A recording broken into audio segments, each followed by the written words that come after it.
Olá, estamos iniciando mais um Entretantos. Eu sou Carla Fioravante. Muito obrigada por me receber em sua casa mais uma vez. E hoje, o nosso bate-papo será sobre moda, com a consultora de imagem Jéssica Brendel. E no terceiro bloco, eu recebo o psiquiatra Dr. Sérgio Lima. No Entretantos, Entretanto está no ar. Eu vi um menino correndo, eu vi o tempo brincando ao redor do caminho daquele menino. Eu pus os meus pés no riacho e acho que nunca os tirei. O sol ainda brilha na estrada, eu nunca passei. Eu vi a mulher preparando outra pessoa. O tempo parou para eu olhar para aquela barriga. A vida é a amiga da arte, é a parte que o sol me ensinou. O sol que atravessa essa estrada que nunca passou. Por isso uma força me leva a cantar. Por isso essa força estranha no ar. Por isso é que eu canto e a Janinha toca. Não posso parar. Por isso essa voz tamanha. Por isso uma força me leva a cantar. Por isso essa força estranha no ar. Por isso é que eu canto. Não posso parar. Por isso essa voz tamanha. Janaíne Pavani.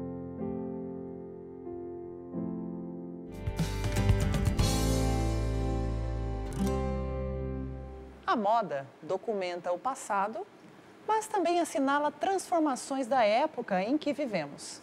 Assim, é possível afirmar que a moda é sinônimo de mudanças. Para a melhor compreensão dessas engrenagens e evoluções, nós temos que compreender qual é a identidade interna para poder ser como é externamente. É necessário buscar as origens de si mesmo. Nós vamos falar com a Jéssica hoje, que é consultora de imagem. Muito bem-vinda, é um prazer te receber aqui, Jéssica. Queria que você falasse um pouquinho desse seu trabalho de consultoria de imagem. Como que funciona? Então, acho que o primeiro ponto da consultoria de imagem é o autoconhecimento, né? É o ápice da consultoria, é você olhar para você mesmo, sem o externo, sem as outras pessoas, mas como você ser e descobrir aquilo que você quer passar, como imagem, como profissional, como pessoa.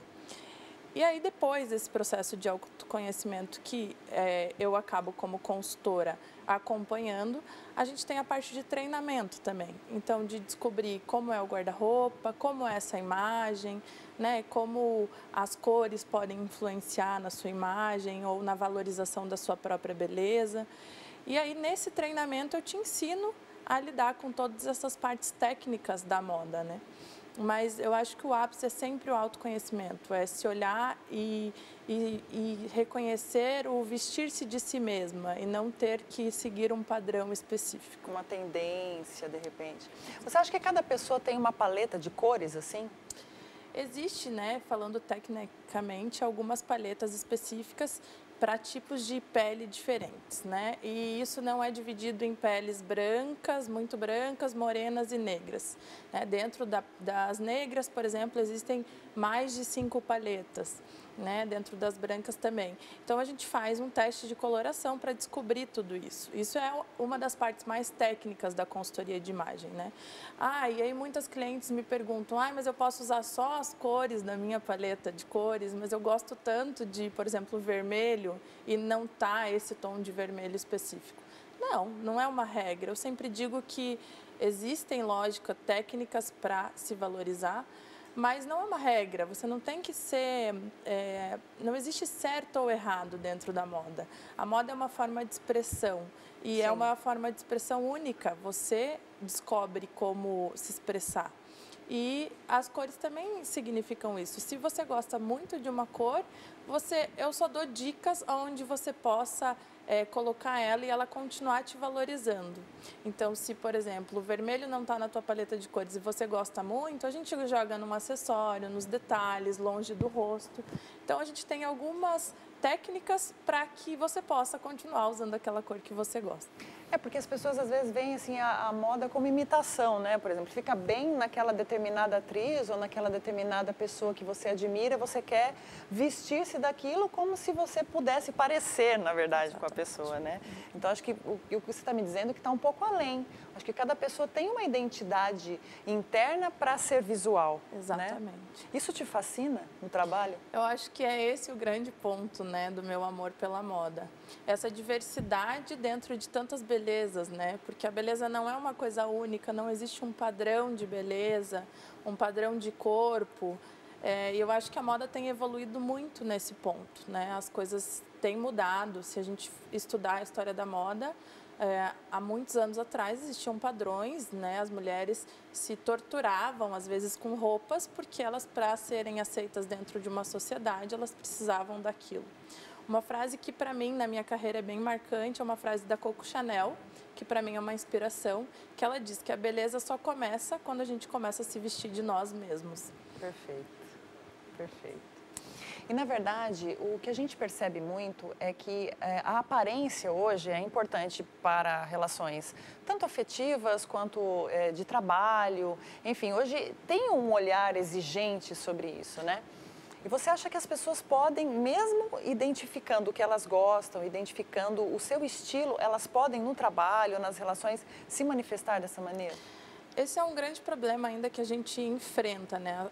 A consultoria de imagem, acho que algumas consultoras fazem esse trabalho para que a sua própria identidade esteja dentro também do seu meio de trabalho, né? Eu tenho, por exemplo, uma cliente que eu atendi que as pessoas não têm um estilo próprio, tá? Elas podem ter até 3 estilos. São 7 estilos universais e a gente pode ter até 3 e isso muda muito durante a nossa vida. Quando a gente está entrando no mercado de trabalho, fazendo uma faculdade, depois quando as mulheres, por exemplo, quando são mães. Então, isso vai mudando em determinado caso de vida, né? E essa minha cliente, ela é muito criativa, mas ela trabalha num meio onde ela faz reuniões, ela atende profissionais de alto escalão, assim, diretores, gerentes. Então, ela se sentia limitada a ser ela mesma, porque ela sempre estava de tailleur, salto alto, né, com aquele terninho básico, que não fazia parte dela, né? Esse é um outro estilo. Não é feio, é uma coisa maravilhosa quando faz parte daquela pessoa, né? E aí, trabalhando, eu fiz todo o processo de consultoria nessa cliente e, no final, para mim foi uma alegria muito grande, porque ela se redescobriu o guarda-roupa e ela conseguiu se vestir dela mesma de uma maneira muito profissional, mas de uma maneira um pouco mais criativa, né? Então, ela me mandou uma foto depois com o look que ela mesma criou e dava para ver pelo sorriso, assim. Acho que as pessoas que são muito bem realizadas também nesse contexto de se enxergar como beleza, elas pelo sorriso você já descobre que ela é completa, né? Que ela é feliz por aquilo que ela é e ela não precisa buscar alguém, né? Acho que inspirações a gente sempre vai ter, inclusive na moda, né? Não é uma coisa que é oposto da moda, não. Inspirações, a gente como profissional, as pessoas, a gente busca isso, a gente se identifica com pessoas. O único problema é a gente querer se vestir como a pessoa, querer ser a pessoa. A gente nunca vai ser a mesma pessoa, né? Como eu sou a Jéssica, você é a Carla, ninguém vai ser igual. A gente pode admirar, a gente pode se inspirar, mas a gente nunca vai conseguir ser igual àquela pessoa. E isso, em relação à moda também, né? Uma coisa que eu sempre digo é, por exemplo, às vezes a gente vê uma pessoa super bem vestida, mas a gente pensa, nossa, aquilo eu nunca usaria. Mas a gente acha a pessoa linda. Por que a gente acha a pessoa linda, mas nunca usaria a peça? Sim. Porque aquilo faz parte dela, é uma coisa muito particular, né? Então a moda tem se transformado nesse quesito também. Acho que beleza é ponto de vista, né? O que muitas vezes é belo para você pode não ser belo para mim, né? Exatamente. Por isso que eu acho que encaixa bem esse seu conceito de identidade interna para se transmitir para o mundo quem você é, né? E nessa questão de beleza, como que se pode ter um guarda-roupa inteligente? Eu sempre dou 3 dicas que acho que são primordiais nesse quesito do guarda-roupa inteligente, né? A primeira delas, que eu acho que é a mais crucial, é conhecer o próprio guarda-roupa, né? Eu acho que isso a gente é constatado por pesquisas que a gente usa só 1/3 do nosso guarda-roupa, do total de roupas que a gente tem, né? Então, o que é isso? A gente sempre usa as mesmas coisas. Por quê? Porque a gente não conhece, porque a gente não conhece aquilo que a gente tem. Então, isso é primordial, conhecer o que você tem dentro do guarda-roupa. Porque muitas vezes a gente fala, a gente não tem isso, mas a gente tem. Vai lá e compra, mas a gente já tinha. Esquece, né, que comprou. Então, isso é uma coisa primordial em relação ao guarda-roupa inteligente. Conhecer aquilo que você tem, já tem. Depois, outra coisa que é muito importante é pensar, no meu guarda-roupa, é uma forma de expressão daquilo que eu sou, da onde eu estou hoje, em relação principalmente a trabalho, e da onde eu quero chegar. Muitas vezes na vida a gente almeja muitas coisas. Eu quero ser uma baita profissional. Mas será que eu me porto e eu me visto como uma profissional, uma diretora de uma multinacional? Isso é importante para você. Você pode almejar, mas você pode ir construindo. E a imagem faz parte dessa construção. Então, o meu guarda-roupa ele expressa isso, aquilo que eu sou, aquilo aonde eu estou e aonde eu quero chegar. Isso é muito importante. E depois, uma coisa que é muito importante é fazer combinações. Mas eu não sei, mas eu sempre faço as mesmas. E isso tem muita ligação em conhecer o guarda-roupa. Por quê? A gente deveria poder fazer com cada peça que a gente tem no guarda-roupa pelo menos 3 combinações diferentes, para que seja um guarda-roupa versátil. Mas muitas vezes a gente tem uma roupa que a gente usa só da mesma maneira, porque a gente não tem coisas para combinar, acessórios que combinem, né? Então, a gente perde aquela roupa de usar uma vez ou sempre usar a mesma roupa. Então, acho que são as 3 dicas mais valiosas para a gente pensar num guarda-roupa inteligente, né? Olha que bacana, você que acha que é muito impossível pensar numa mudança de imagem, é olhar seu próprio guarda-roupa, o que você já adquiriu, que às vezes você esquece. E esse olhar, né? O e-mail da Jéssica, o contato da Jéssica está aí. Se você puder se propor a uma mudança ou perceber-se internamente para transmitir isso para o mundo.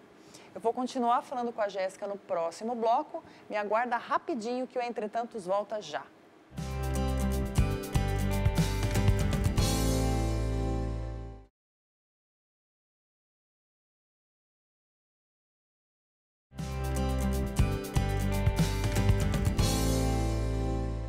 Estamos de volta com o Entretantos e hoje eu estou conversando com a consultora de imagem, a Jéssica Brendel. E nós aprendemos como ter um guarda-roupa inteligente. Agora, Jéssica, você deu algumas dicas para as pessoas que já possuem um guarda-roupa e às vezes não sabem combinar essas peças. Mas você sente também que as pessoas têm uma resistência a mudar? Sim, eu acho que as pessoas têm conseguido ser um pouco mais aberto a mudanças, né? Mas muitas vezes eu sinto que elas procuram a mudança quando elas sentem uma necessidade. Então, ou quando é alguém falando, ou quando a autoestima está muito baixa por algum motivo, por alguma coisa que passou. Por exemplo, os homens, é muito difícil a procura com uma consultoria de imagem. Eu ia te perguntar se a tendência é mais feminina ou masculina da procura, É muito né? maior feminina, assim. Primeiro porque muitas mulheres compram por impulso, então elas querem entender como não fazer isso ou como fazer menos, né? Ah, eu compro muito, mas eu uso sempre as mesmas coisas. Era aquilo que a gente falava antes, né? Então, as mulheres têm mais essa procura, mas quando a gente vai para o guarda-roupa, o primeiro medo é a doação, é tirar as roupas do guarda-roupa. Então, no processo que eu faço, é um processo muito legal, porque é a minha cliente que faz toda essa mudança. Eu não faço nada por ela, né? Como eu falei, é um treinamento conjunto. A gente faz junto e eu dou algumas dicas e formas de se valorizar com as roupas. E aí ela mesma vai se olhando no espelho e dizendo, ah, essa calça não me valoriza, então a gente vai deixar num canto e vamos ver se vai doar ou não. Então nunca sou eu que imponho a mudança, sempre vem da pessoa, né? Sobre os homens, como eu falava, é muito difícil a procura, né? Quando que um homem procura uma consultoria de imagem ou alguém que entenda um pouco, né? Quando eles perguntam alguma coisa em relação à moda. Quando eles estão trocando de trabalho, entrando no mercado de trabalho, eles realmente não sabem o que fazer. Ah, será que eu vou ter que usar terno todo dia? Ou será que eu posso usar minha calça jeans, meu moletom? Né? Então vem essa dúvida. Como se portar numa nova atuação profissional. E depois acho que muito que vem é quando vem algum questionamento de namorada, esposa, mãe. Então, ai filho, você está se vestindo muito mal, ou a namorada não está gostando. E aí eles procuram. Ou quando eles querem conquistar alguém que, sei lá, seja estiloso, ou que se vista muito bem, que esteja num nível social diferente do dele. Então, nesses casos. Então, o homem, eu acho que ainda tem um processo em relação a mudanças de imagem, né? A mulher já está um pouco mais aberta. É que a gente, às vezes, olha para algumas pessoas e fala, nossa, aquela pessoa tem estilo. Né? O que seria isso? Como que você consegue explicar isso? Ela é estilosa, ela tem estilo. Então, acho que dentro dos 7 estilos universais que eu comentei, existem alguns que são mais ligados à moda, né? Por exemplo, o criativo é uma forma de estilo de arte. Para o criativo, a moda é uma forma de expressão artística mesmo. Então, para ele, uma estampa muito louca, cheia de cor, é maravilhosa. Um casaco de pele com flores aplicadas é lindo. Né? Eu sempre brinco que o criativo ainda no Brasil recebe muita crítica, né? Mas na Europa o criativo ele faz um maior sucesso. Mas é uma forma de se expressar como arte, né? A arte vira moda para o criativo. Para uma pessoa mais tradicional, mais elegante, ela não vai ter aquele quê, não adianta, faz parte. O estilo não tem a ver só com a roupa, com a vestimento. O estilo faz parte do comportamento, faz parte do cotidiano da pessoa, das pessoas com quem ela se relaciona, né? Do estilo de vida que ela leva. Então, isso também vai fazer com que ela seja mais tradicional nas roupas. E aí você vai olhar para aquela pessoa, ela pode estar muito bem vestida, mas você nunca vai achar aquela pessoa estilosa, porque ela segue um padrão. Então, eu acho que tem muito a ver com os estilos de cada pessoa, né?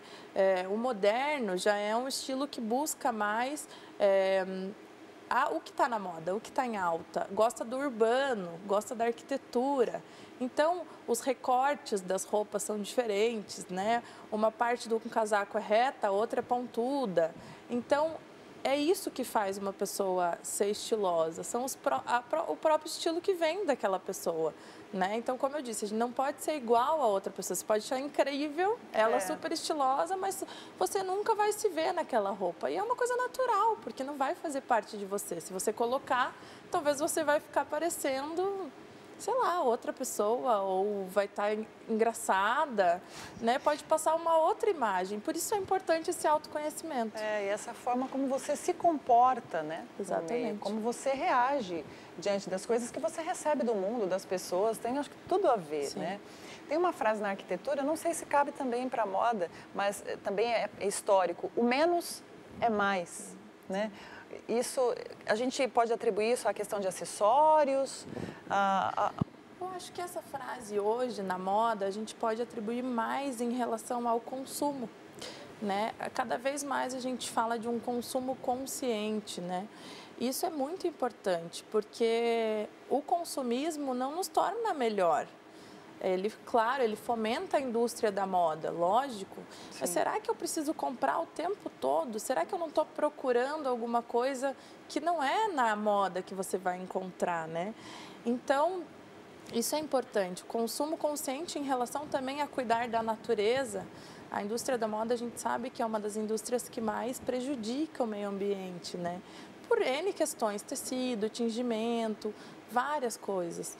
Então, eu acho que o menos é mais vamos conhecer o nosso guarda-roupa para que a gente não precise ficar comprando freneticamente, achando que a gente não tem roupa, mas a gente conhece nosso guarda-roupa e aquele guarda-roupa a gente consegue fazer vários looks.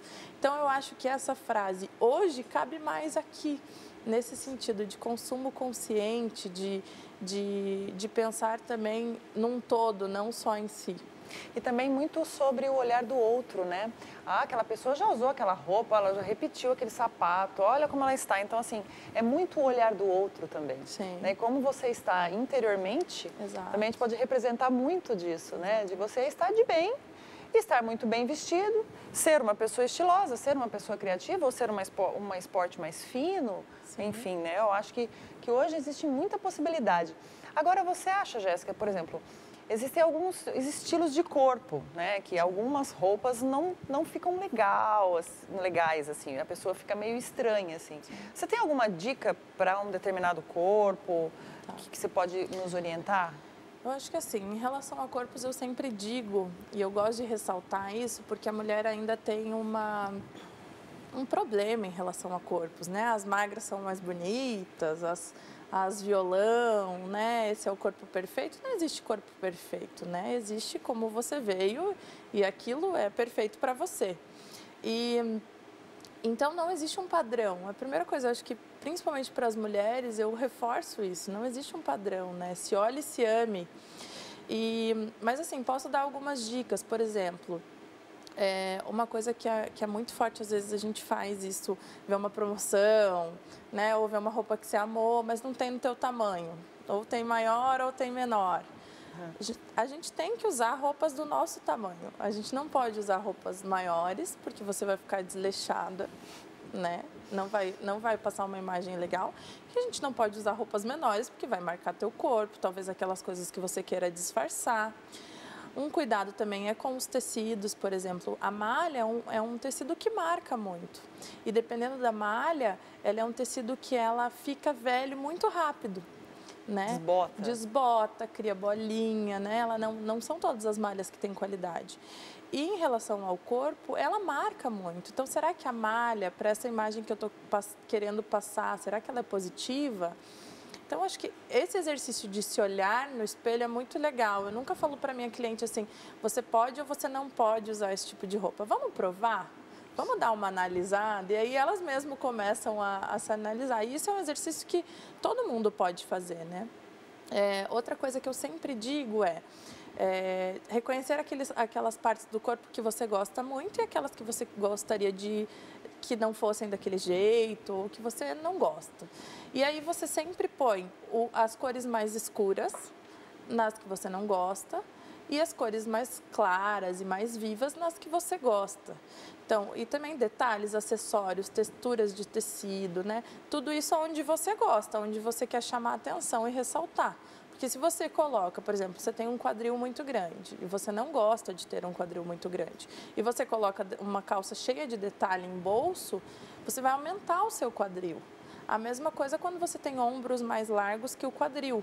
Quando você coloca um tricô com uma ombreira num casaco, um tricô com um brilho no ombro. Isso vai ressaltar o teu braço, né? Então, você vai ficar maior ainda. Então, não tem muita segredo, sabe? São poucas coisas. É bom senso mesmo, exatamente, né? Exatamente. Acho que é um bom senso. Olha como dá para ampliar o olhar sobre a moda. Porque a gente vê tantas tendências, é como você disse, né? Ah, ser magra é isso, eu tenho um sobrepeso, ou eu sou assim, ou assado, isso me limita. Isso limita as suas relações sociais, limita as suas relações afetivas. Veja bem, o mais bonito é você ser quem você é. E por isso que a gente gostaria que você investisse nisso, né? E nós temos uma consultora de moda dizendo isso aqui para você. Então você, telespectador, perceba que o mais bonito é aquilo que você traz de dentro para fora. né, Jéssica? Exatamente. Quero o externo agradecer. tem que vir do interno, né? O externo não pode ser uma outra coisa, porque aí não representa quem você é. É porque a gente é muito obrigado, né? Parece que é uma exigência muito externa que transforma nosso interno e acaba sendo custoso viver sobre aquilo que a gente não é, né? E sobre o olhar ali. Sim, sim. Eu acho que em relação a tendências, ao que o mercado da moda traz, né? A indústria da moda traz, isso é natural. É um mercado que está trazendo produto. Você pode ou não consumir. Então, quando você se entende como pessoa, você não consome aquilo só porque está na vitrine, né? Então, isso é o mais especial, né? A moda nunca vai parar de ter tendência, de ter vitrine, de ter loja. Não vai parar, porque isso fomenta também a economia de todos os países. Sem dúvida. Né? E todas as pessoas precisam se vestir, precisam estar enquadradas no meio social.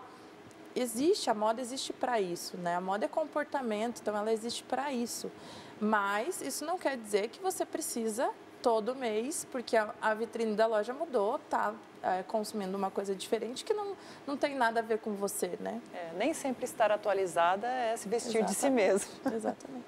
Jéssica, foi lindo, foi ótimo, adorei. Eu tenho certeza que nós aqui e você de casa que conseguiu perceber que, dá para ser muito mais você com o que você tem e aquilo que você consumir, que seja inteligente, já valeu muito a pena.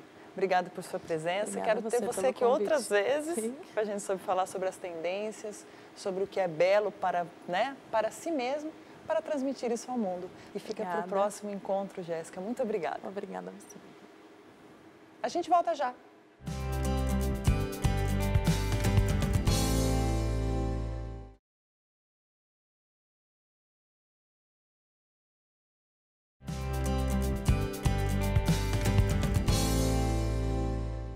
O Entretantos está de volta e, como sempre no terceiro bloco, está conosco aqui o psiquiatra Dr. Sérgio Lima.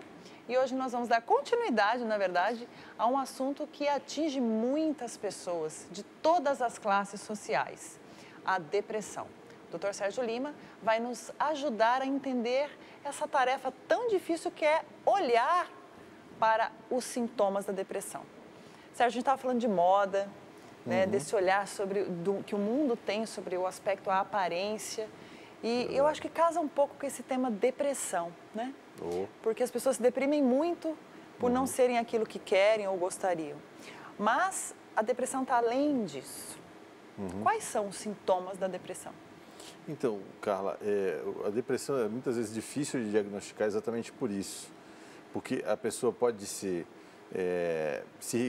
por exemplo, querer não se alimentar, né, não querer comer, como ela pode comer excessivamente, aí ter preferência por alimentos muito ricos em caloria e engordar. Então, é por isso que muitas vezes quando a gente vai fazer uma entrevista psiquiátrica, a gente pergunta, teve ganho de peso ou perda de peso, né, ao longo do último mês, 2 meses, né, e aí a gente quantifica que às vezes 5 a 10% de perda de peso ou ganho de peso já pode significar um sintoma depressivo. Outra coisa, a pessoa pode ter insônia, que é o mais comum, né? Todo mundo já deve ter ouvido que insônia está interligada à depressão, mas ele pode ter hipersônia, quer dizer, é o aumento da necessidade de sono. A pessoa dorme 10, 12, 14 horas e ainda acorda cansado e com a sensação de que não dormiu o suficiente, né? Então, a depressão, a maior dificuldade é exatamente isso, ela tem sintomas muito variados, isso depende de cada indivíduo, né, e da manifestação da depressão nesse sujeito, né? O que a gente vê muito na depressão é essa falta de prazer na vida. Exato.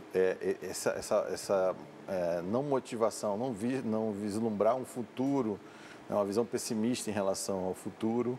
E aí, às vezes, há um descuido, né, com a aparência, então acho que tem muito a ver com a questão da moda, exatamente nisso, né? Quer dizer, as pessoas depressivas, elas se descuidam, né? Andam muito desleixadas, despreocupadas com a própria aparência, tanto que isso, quando a gente vai fazer uma entrevista psiquiátrica, a gente leva em consideração como ela está vestida, se ela está barbeada ou não, se está higienizada ou não, porque muitas pessoas com depressão, às vezes até a higiene fica prejudicada, não toma banho, não se cuida, né, não arruma um cabelo, né, para sair, pega o pijama e sai para a rua de pijama, vamos pensar assim. Então, é um desleixo nesse cuidado, nesse autocuidado, como a gente chama. Existe uma causa à depressão? Então, todos os problemas psiquiátricos são policausais, né? O que significa isso? Que tem várias formas de levar a um quadro depressivo, né? Mas a gente tem 3 populações sociais que a gente se preocupa bastante. Uma delas, os adolescentes, né? Adolescente apresenta depressão e muitos deles, a manifestação da depressão é diferente do adulto. O adulto, eu estava falando para você, aumenta peso, perde peso, né? Tem insônia, hipersônia. No adolescente é muito comum a irritabilidade, que é natural da adolescência. Eles são provocativos, gostam de ter sarcasmo, mas quando isso é muito intenso, a ponto dele começar a ter dificuldade de relacionamento com a família, com os colegas de classe, na escola, no dia a dia, isso pode ser um sinal de depressão. Então, o adolescente é uma população de risco. Outra população de risco, as mulheres grávidas, né? Existe um quadro de depressão pós-parto que pode até triplicar a incidência que existe na população em geral, né? A população em geral, no Brasil, é em torno de 5% de pessoas vão ter depressão. Nas mulheres grávidas, gestantes, aí, que já recém tiveram filho, isso pode chegar a 15%. 15% das mulheres que tiveram filhos terem depressão. Não estou falando aqui de um blues que algumas mulheres sentem, uma tristeza que é passageira, não, de depressão grave, com risco de infanticídio, né? Porque a depressão nessa situação da gestação, né? Após a gestação, as mulheres ficam muito preocupadas com o filho e podem chegar a matar o filho. Isso é um ato de autoagressão, não é agressão ao filho em si. Né? E temores variados, né? Então, as gestantes também são uma população de risco. Uma terceira população é os idosos, né? Hoje a gente está cada dia mais longevo, né? A gente está cada dia vivendo mais, né? Então, a população mais idosa, ela às vezes duplica, triplica a incidência de quadros depressivos, né? E o grande problema, né, Carla, disso tudo é que a OMS estima que metade da população que precisa de ajuda para a depressão não procura atendimento médico. Por quê? Por estigma, por achar que aquilo é uma falta de moral ou de alguma motivação específica, né? E aí o motivo de eu estar aqui, né? Tentar passar um pouco para as pessoas que a depressão é um quadro relativamente grave, porque uma das possibilidades é o suicídio, né? Então, você que está aí, está sofrendo, está angustiado, quer de alguma forma se percebe com algum sintoma desse depressivo, procura um psicólogo, né, um psiquiatra. Tem equipes de saúde mental, pode não ter na tua cidade, mas pode ter na cidade próxima de você. Vai buscar ajuda, né? Tem sempre alguém para ajudar na área de saúde mental. E a depressão tem cura? Tem bastante cura. Assim, hoje nós temos uma gama de antidepressivos bem grande. E isso facilita o nosso trabalho no sentido assim, de que existem alguns sintomas que vêm associados ao quadro depressivo e que a gente escolhe determinada medicação ou outra. E às vezes não foi bem sucedido com uma medicação, mas pode trocar para outra, né? Mas os antidepressivos são bem eficazes e a gente sugere também que ele associe, além da medicação, o tratamento psicoterápico, porque aí você cobre muito mais condição do paciente se estabilizar e até não ter novos quadros depressivos no futuro. Existe uma chamada depressão crônica, na qual a pessoa sempre tem esse quadro, tipo uma recidiva? Então, tem sim. Tem um quadro chamado distimia em psiquiatria, né? Que é uma depressão que ela fica, vamos dizer assim, por muito tempo, né? Com poucos sintomas, mas existe, né?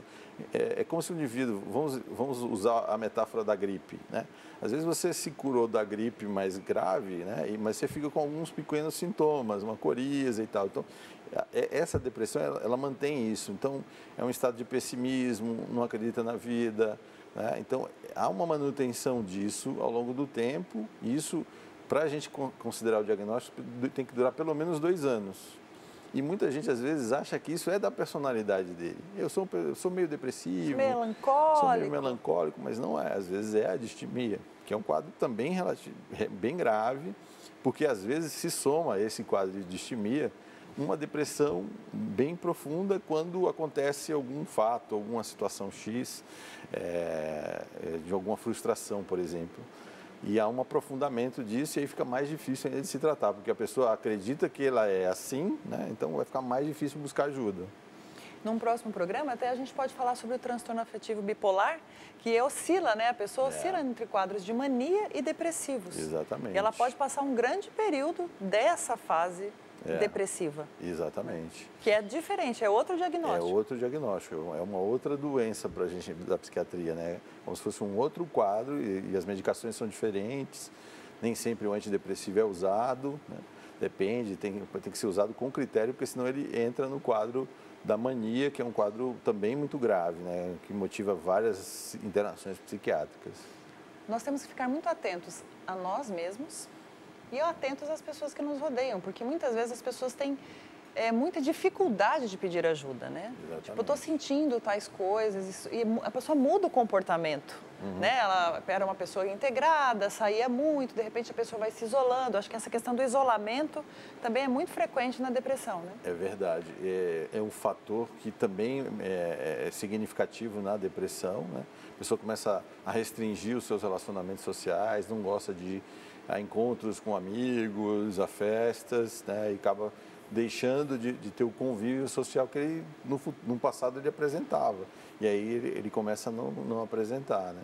E aí que muitas vezes o tratamento também passa por isso, né? De resgatar um pouco essas amizades, esses relacionamentos, né? Que a psicoterapia é quem vai ajudar nisso aí, né? É porque às vezes a pessoa sofreu uma grande perda, não conseguiu falar sobre aquilo, né? Guardou aquilo para si. E essa questão a gente até brinca às vezes, a frase que é muito usada daquele que está fugindo das outras pessoas, a gente combina. Então, cuidado se você está tentando combinar muitas coisas e está tentando cada dia mais ficar longe dos outros, né? Exatamente. Porque nós precisamos de um convívio social. Com certeza. Nós precisamos de ter lazer, de prazer, né? Exatamente. O nosso modelo na nossa clínica, né, Spatio, é exatamente isso. A gente trabalha com o lado saudável da pessoa.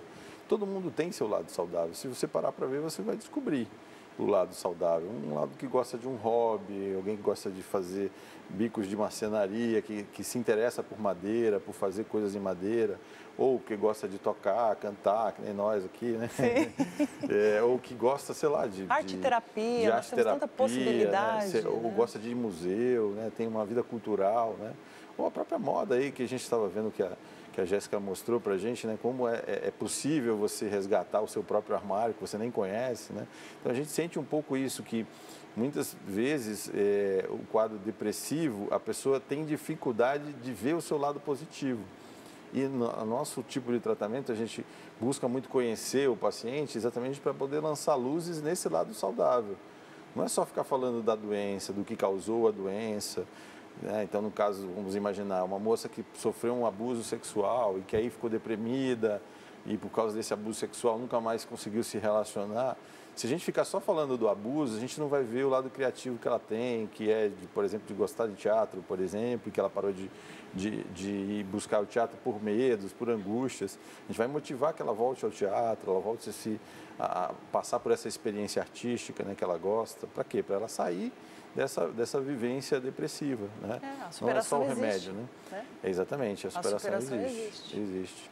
E dentro dessa perspectiva que a gente tem feito aqui, né, do nosso programa aí, né, já me sinto parte dele. Com certeza Mandem perguntas e temas, né? Surgiram temas para a gente falar da parte de saúde mental, ou mesmo de saúde em geral, né? Que a gente possa abordar aqui no nosso bloquinho de conversa, de troca de experiência. Você que está nos ouvindo aí, mande sua pergunta no contato aí, @Clínica Spatio, ou no e-mail aqui da TV Evangelizar, está aí no seu GC. Isso. Tá bom? Nós estamos sempre aqui para orientar. Nosso programa, entretanto, é para falar de arte, de vida, de saúde, de literatura. Nós já aprendemos tantas coisas juntos aqui, então mande as suas sugestões. E se você precisa de ajuda, não tenha medo de pedir. existe ajuda, depressão tem cura. E nós estamos aqui para falar sobre isso. Então, escreva para a gente, entre em contato. Quero agradecer mais uma vez a sua presença. Eu que agradeço. Dr. Sérgio Lima, no próximo programa já estaremos juntos novamente. E agora eu quero encerrar esse programa cantando um grande poema de um grande compositor. Com a Janaíne Pavani, no piano, no teclado. Luísa.